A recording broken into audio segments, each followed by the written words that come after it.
কেন হুসাইনরে জবাই করলো? কেন শিশু বাচ্চা আলী আসগররে জবাই করলো? কেন আলী আকবররে জবাই করলো? কেন কাসেমরে জবাই করলো?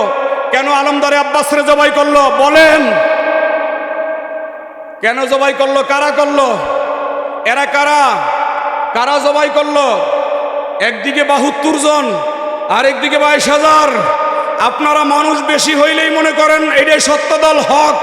না না, যদি মানুষ বেশি হইলেই হক প্রমাণ হয় তাইলে বদরের ময়দানে গিয়ে দেখেন, বদরের ময়দানে সাহাবী হইল 313 জন, কাফের হইল 1000। বেশি কোন দলে?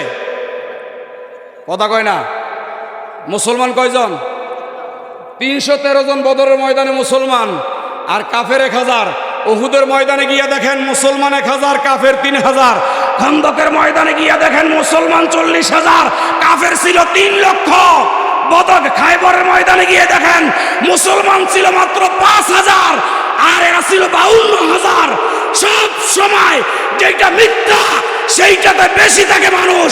মানুষ বেশি হইলে হক প্রমাণ হয় না, হক প্রমাণ হয় যেই জায়গায় কম। কারবালায় ঢুকে দেখেন হুসাইনের পক্ষে মাত্র 72 জন, এজিদের পক্ষে 22,000। আপনারা বলেন সত্য কোনটা? এজিদের না হুসাইনের দল? মানুষ তো কম।